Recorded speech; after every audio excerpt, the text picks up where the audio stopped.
Então, pessoal, vamos falar hoje sobre Monteiro Lobato.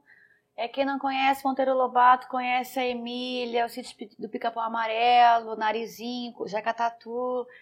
Lembram que ele é o grande autor, né, dessas figuras típicas que se tornaram muito esse estereótipo do brasileiro do interior.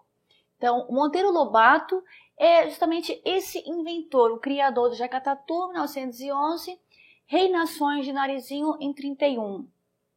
Diríamos que, se formos falar de literatura e história da literatura, o Monteiro Lobato ele se insere no momento de transição, que é o pré-modernismo, que é como se fosse final do século XIX, bem finalzinho, quase 20 até 1930. E isso nos diz os livros de história da literatura, né? Monteiro Lobato é um cara muito contraditório na sua história.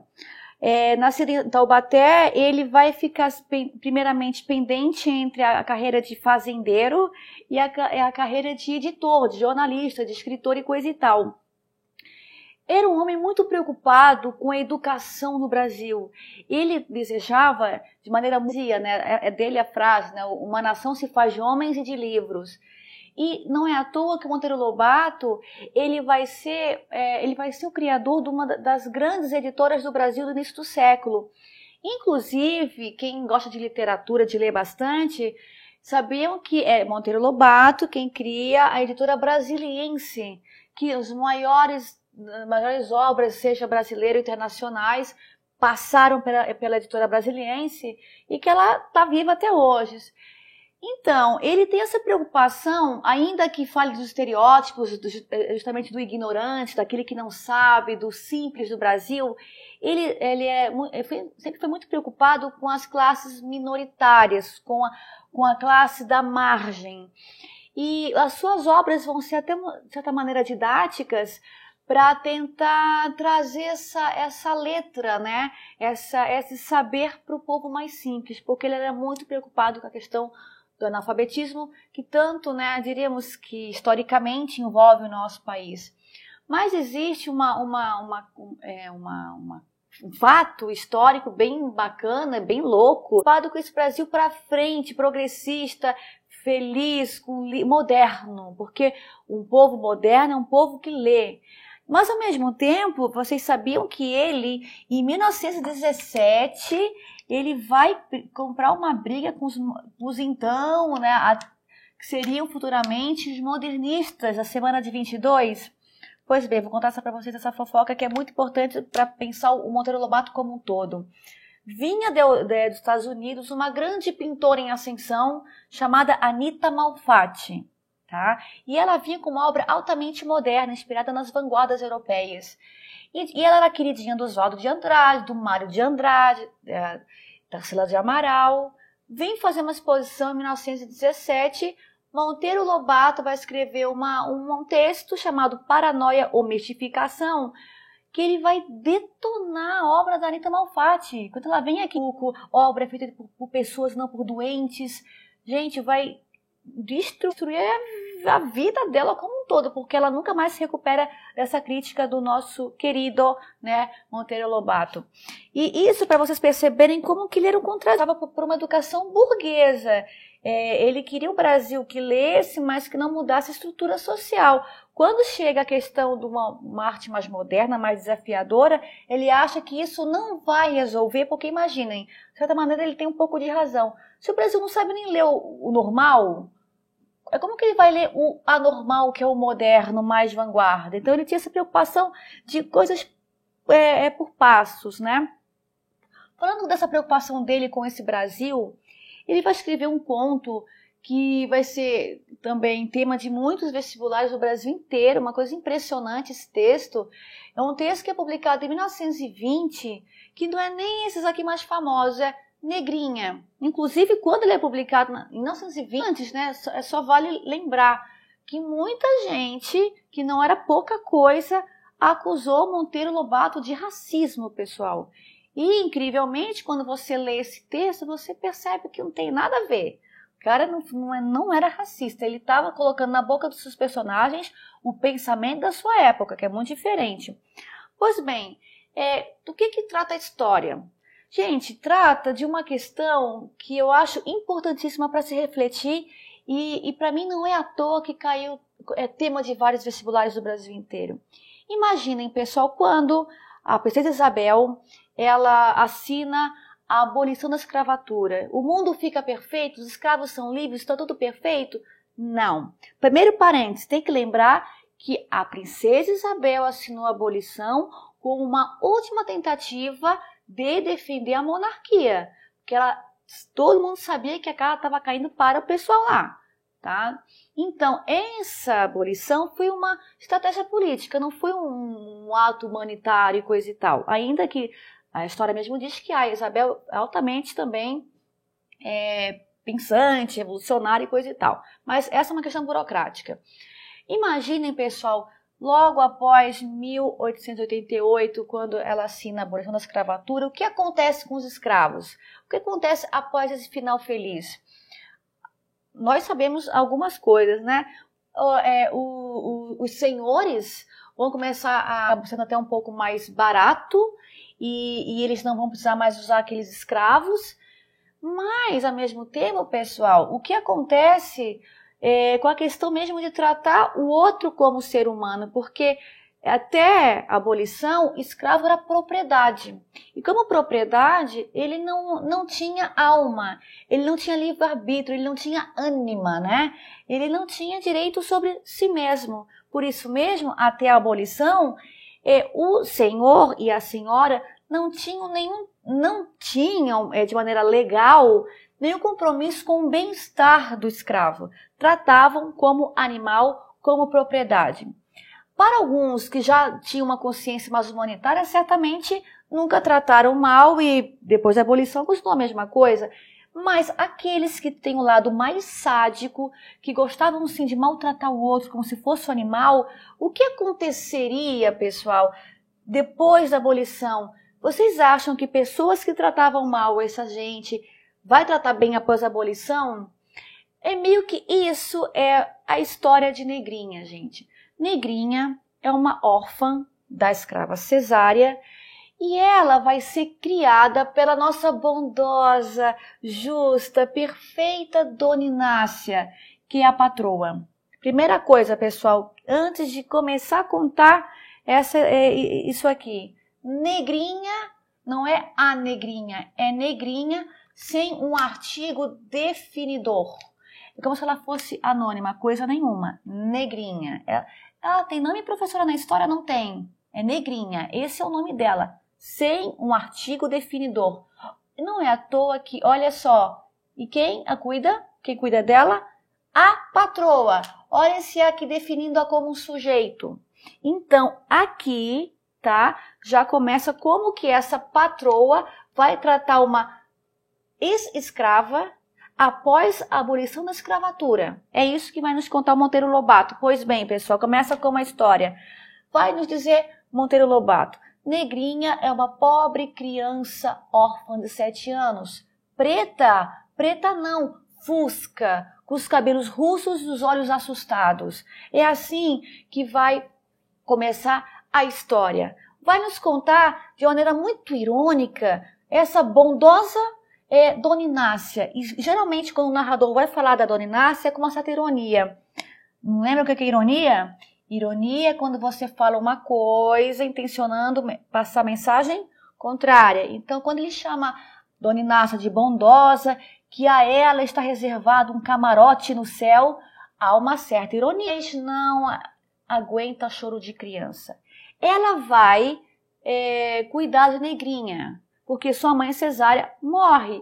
Mas diríamos, pessoal, que a Dona Inácia, não podendo mais judiar dos escravos, vai usar uma maneira legal, ou seja, perante a lei, para judiar de um escravo. Então, como ela não pode mais judiar de nenhuma escrava, e lembrando que durante a história o narrador nos informa que ela queimou uma escrava e coisa e tal, ela aqui, através da criação de uma criança negra, pós-abolição, ela vai ter a oportunidade de ainda exercer níqueis de sadismo, como fala o narrador, níqueis de crueldade.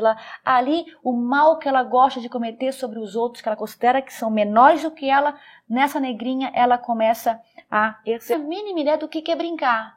Negrinha, ela tem que ficar em pé sob a vista da patroa para que não mexa em nada. Então, imagina, fica lá na sala, linguagem, não consegue andar direito.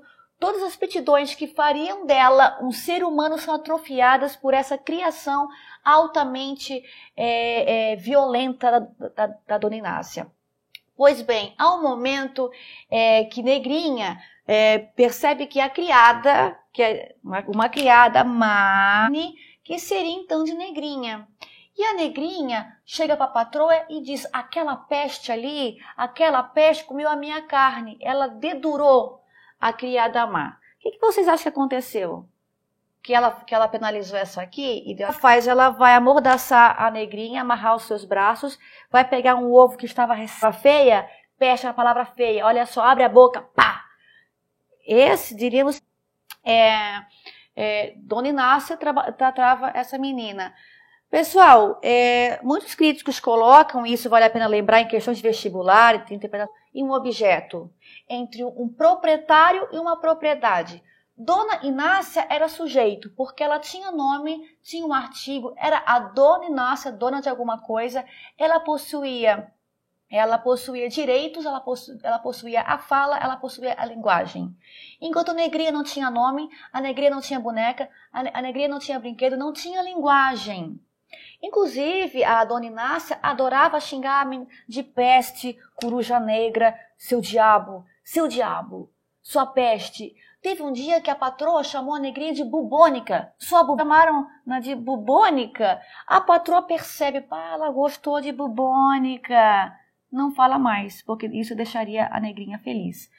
Pois bem, isso é uma relação objetal. Ela exerce o sadismo na Negrinha e a Negrinha acredita, porque é essa relação muito unilateral, que ela merece isso. É assim que as crianças são, assim que as crianças vivem.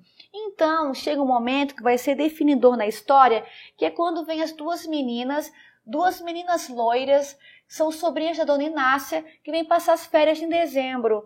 Dona Inácia chama essas meninas de anjos loiros. A Negrinha, recebe, ela não pode fazer nada, não pode. Só que ela percebe que as meninas brincam na sala.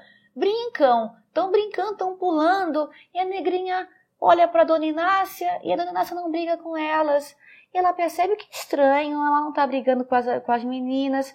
Pode fazer isso? Criança pode ser feliz? Então tem essa consciência. Daí, pela primeira vez, a Negrinha percebe que existe uma diferença entre as coisas. Aquelas meninas eram brancas, tinham cabelos loiros, tinham olhos azuis e podiam brincar.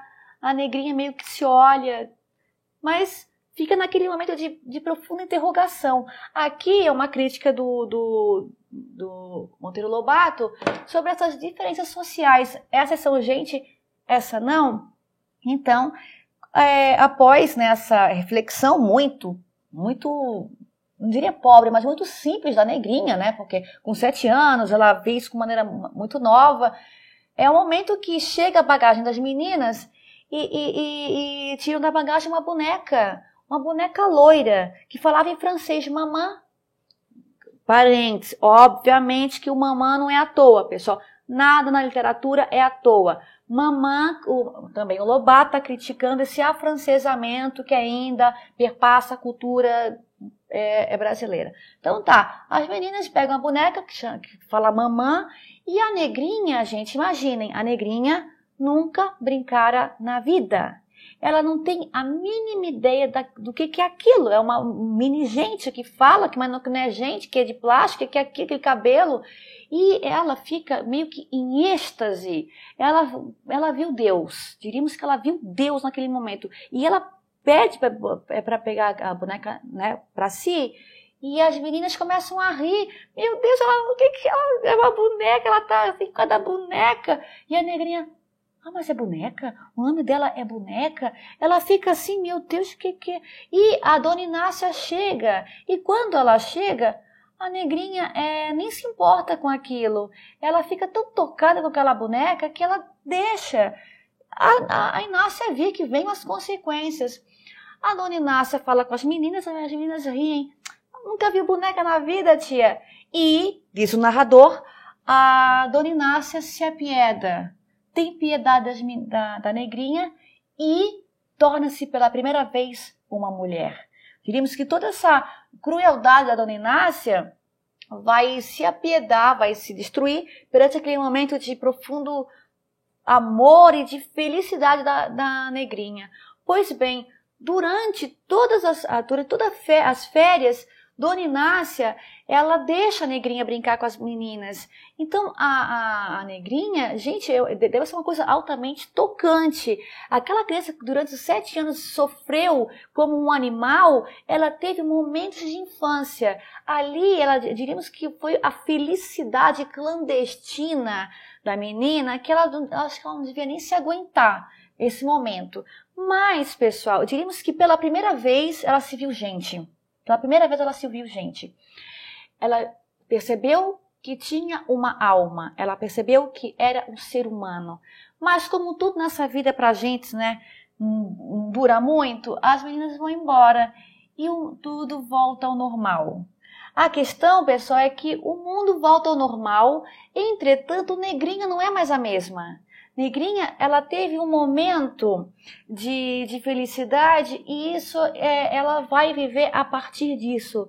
Mas a grande crueldade, diríamos, do próprio Monteiro Lobato em fazer isso, uma coisa terrível, é que, na verdade, quando você pega um animal com muita fome e dá muita comida, ele morre, porque ele não está acostumado com tanta fartura.